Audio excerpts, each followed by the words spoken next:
Hello everyone, Andy here. Today I'm playing Warp Coven in a 20-man tournament at Partisan Games in Andover, and this is a tournament report. If you like what you see in the rest of this video, if you like just chatting about Kill Team, consider checking me out in other places, you know, Discord, Patreon, other YouTube videos, all that good stuff. Let's get into my pre-game thoughts once I'm at the event. Okay, so I'm sat here, just pulled up at Partisan Games in Andover for my first tournament in a very long time, I'm going to say. In fact, possibly the last time I went to an actual full-on tournament. Oh no, I did that thing where I beat that kid with Necrons, didn't I? Never mind. So I'm playing Warp Coven because I could not decide what to play. And you guys between Phobos and Warp Coven decided Warp Coven, which was, that's a choice, I guess. Why have a fun, easy day just running 6 Reavers when instead I could run a bunch of esoteric dudes that don't know what they're doing, and neither do I. Nice, thanks. So anyway, haven't played Warp Coven in months, genuinely. And before that it was one time. Unfortunately, I didn't decide what to play for a long time, so I didn't get any practice games. I know the team, and I have done some sitting down and, you know, in my mind palace, considered what I want to do. But this obviously isn't going to be the most competitive die-hard tournament for me, or anyone most likely. So let's do it. Let's jump in. I believe there's, 20 tickets sold. The night before, like, 2 people dropped. So if we get 18 players, that's cool, but you know how these things are. Chances are we get people drop that didn't decide to reach out and say it. So if we get 16 players, that's kind of what I'd expect. And mix of teams is kind of what you'd expect. Like, there's a nice mix of everything. I'm the second Warp Coven player. There's 1 Phobos, a couple of In Session, a couple of Legionary. There's 1 Chaos Cults, 1 Hearthkin. So, you know, nice mix. I have no idea how Warp Coven play into any of those teams. But that's fine, because I have 1 list. I'm running it into everything. Oh, and I suppose the tournament is mixed, into the dark, and open. So I've got to figure out how to play. Oh, I should have had some practice games. Oh. Anyway, let's go in, let's see what round 1 is, and then we'll be back after that as I dissect everything I did wrong. Okay, end of round 1. I played into a guy called Oscar, who took Void Dancers. It went better than I expected, but I wouldn't say I did brilliantly. As you might expect, somebody that hasn't played Warp Coven for, you know, 6 months or so, made quite a few errors. However, I was pretty happy with the speed that I played at. The final score was 19 to him, 15 to me. Yeah, I'm happy with that. I'm cool with that. I managed to hang in there to score points. And that's kind of all I feel I could have done, really, into Void Dancers. Because even the points that I saw where I made a mistake, like a tactical error, I kind of thought it through in my mind palace and thought, yeah, no, it wouldn't have swung the game for me. I should have died from that tactical error. Now, if the dice had been different, that would have been good. You know, I got the classic roll 6 dice, hit once, auto retain, saved, and it's like, but, you know, you can't sit there and say, oh, statistically, I should have killed you, actually. So the dice are the dice, ultimately. But he, you know, 5 dice against my 4, even at the best of times, I'm losing that matchup, right? That was about it. Yeah, so I'm happy that I played quite fast, considering that I don't know any of my abilities or anything. And yeah, my tactical errors were tactical errors, but I don't think they really lost it for me. Because Void Dancers are just such a tough matchup into Warp Coven on Into the Dark. it was definitely his game to lose, and he didn't. Cool. So losing the game but doing 15 points probably means I'm not full on submarining, but I'm probably middle of the pack. So yeah, all in all, happy with how that went. It would have been absolutely insane if I'd won that matchup. Okay, let's go into round 2.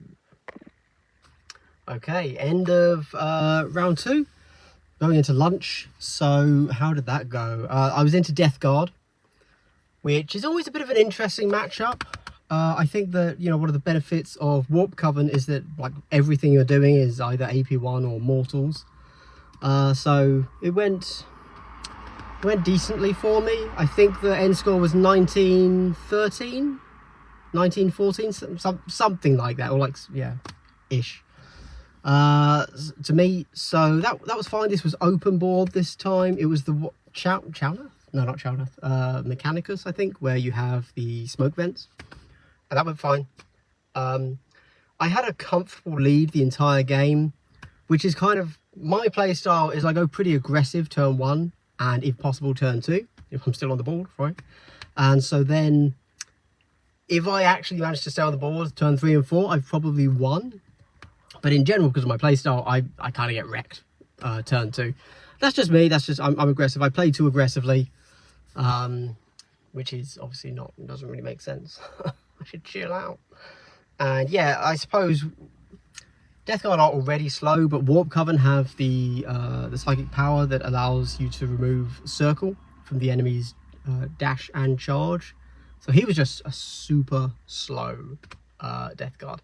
However, I didn't really get any shots off turn 1. In fact, I didn't get any off, I think, because there was so much obscuring on the board. So even though, you know, he was slow and actually couldn't dash to cover, it was like, no, it doesn't really matter, I can't shoot you. So that was that. Yeah, I guess it went okay. The dice were a little bit more on my side this turn. I actually rolled a 6 at one point, so that was pretty impressive, I've got to say. And yeah, Death Guard Compendium. I think Death Guard are a nice fun team to play because, you know, so durable, right? But yeah, this is probably the first game against Death Guard I've played where their Feel No Pains were actually like statistically average instead of insane, and I just can't do any damage. The absolute standout for this one was obviously my gunner. That heavy warp cannon, whatever, absolutely wrecks face those 6 dice. Really good, yeah, and that was what got me all my kills. Okay, so lunch now, and then we go into turning point, round 3. So I've got a win, I've got a loss, then a win. So I'm comfortably middle of the pack. However, this does mean that I'm in line to do what is kind of what I consider to be the goal of the competitive goal of the tournament for me, which is get 50-50, right? So the pressure's off a little bit. If I can get 1 win, 1 loss, I'm happy. That's me done, me good. Okay, lunch, and then let's see who I'm up against round 3. Okay, post lunch. Big thing that a lot of people forget about tournaments actually is the meta part of playing in a tournament, which is, you know, wear comfy shoes, which I didn't do. Eat healthy snacks because you're in it for a long day. Sit down as much as you can. Blah blah blah. I forgot my lunch, so that was a mistake. And there were no chairs, so it's weighing on me. Anyway, so round 3 I played into Legionaries. How did that go? I won like 16-9, I think. This was an interesting game. So just looking at it, I basically just assumed this was going to be a really tough game and close, or I was just going to get stomped, because the way and it started off me thinking, oh no, I've already lost. That's just me. As soon as the opponent says, yeah, I'll play, I'm not going to concede immediately for no reason, I say, oh, I've lost it. No. Basically, he So he did a pre-game dash with the demon boy, whatever he's called, anointed, and then like tapped, moved up, dashed. He's like already in my half of the board, and it was, you know, short edge deployment, so you're all the way up on the long edge. And I was like, oh my god, he's already in my half of the board. Next activation, or next turn, he's gonna be in my lines and probably charge 2 dudes in one and like smash me, which the anointed definitely can. However, I think my opponent suffered from not brilliant dice. He was okay attacking, but when it came to saves, I just smashed him. To be honest, like he was playing all Nurgle Legionary, but he just couldn't make a save roll to save his life. Ironically, factually there. So yeah, I played pretty aggressive again, but this time I didn't really push up much on the board. I was kind of hanging back and waiting until I got a shot, and I deployed 2 on engage, 2 sorcerers, and then I had an order flip, which I managed to use on my Soul Reaper cannon. Managed to get his plasma gun off the board as the final activation of turn 1. Then I won initiative and managed to take off his anointed and Balefire Acolyte as the first activation of turn 2. Done. He didn't give it up easy after that, though. I've got to be honest, like, just going to show that if I hadn't got those rolls and he hadn't just totally fluffed his saves, he probably could have won it, despite losing the plasma gun turn 1. If he got initiative instead of me, I reckon he'd have had it. Yeah, like, he still managed to push into my lines. He still did damage, like, very, very easily to me and my armor saves. But yeah. On the flip side, Warp Coven, the one thing they have is they have AP1 on basic guns, which means that, okay, you're not doing lots of damage, but you are getting chip damage through. And I think what I need to learn to do is play turn 2 a little bit less aggressively, and rely on the double shoots across the board and just say, okay, that's fine. You know, I'm not going to push really hard turn 2. I'm going to use that chip damage into Marines. Obviously, again, to normal stuff, I could probably get the kill. And just, yeah. For some reason, I'm not used to... Double shooting is really good. That's all I'm saying. Okay, well, anyway, so that was a win. So that means I've accomplished my goal of 50-50 win-loss. And now I've lost 1, 2 wins. Let's see what the final round brings. Okay, and final game done. Game 4 of the day. I went into Inquisition. It was an interesting experience. So I've never played against Inquisition before, to be honest. And he played with the Breachers as his kind of backup dudes. Takeaways from it were, Breachers are pretty good. Yeah. I think... So he was rolling some really hot saves, I will say. He generally had quite good dice, but these things happen. And the Skull and the Inquisition leader are pretty good with their buffs and debuffs. So that Skull, which he had as the -2 attack dice, just really solid. Really solid. Like, it just made his little squad of dudes practically untouchable by my small arms fire. Yeah, really quite good. Apart from that, I didn't do terribly. Like, so he stomped me. It was 20 to him, 15 to me. I'm getting major deja vu here. Very strange. I don't think it was unwinnable. No, let me rephrase. I think it would have been winnable if I had some very hot dice, and he didn't have hot dice. I think that Warp Coven into Inquisition, if everything was just average, so average rolls, I'm pretty sure that, like, mathematically, there's no chance for Warp Coven winning that. yeah, I just don't think you have the firepower there to beat them. For every game, I've gone recon, which is obviously something that I'm now able to do because of the buffs to Warp Coven. Every game, I also ran exactly the same operatives. And every game I took for recon, secure vantage, and into the dark I took secure unexplored rooms. I took recover item, and I took outflank. And in most of those games, I really focused on scoring my secondaries. And the final game there, it was into the dark against the Inquisition, sorry.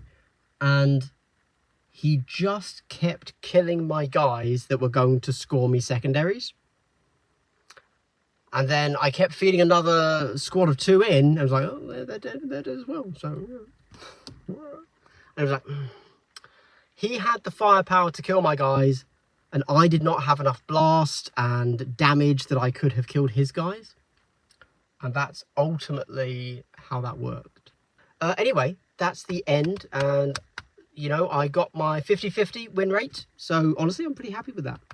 You know, if I had taken a team that I was really... I practiced a lot, and I was really looking forward to, like, I am here to win, which is the only way I could go into a tournament if I had actually practiced games, right? Like, I'm not going to practice to not win. Like, no, I've practiced, I'm here to win games now. But on the flip side, playing a team you haven't played in 6 months, not exactly optimal, right? So, yeah. I think next time I will play a different team. Warp Coven, I don't think are a particularly fun team.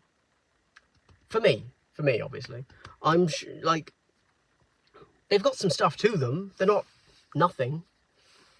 But they don't really excel at anything, and you're relying on tricksy moves and such.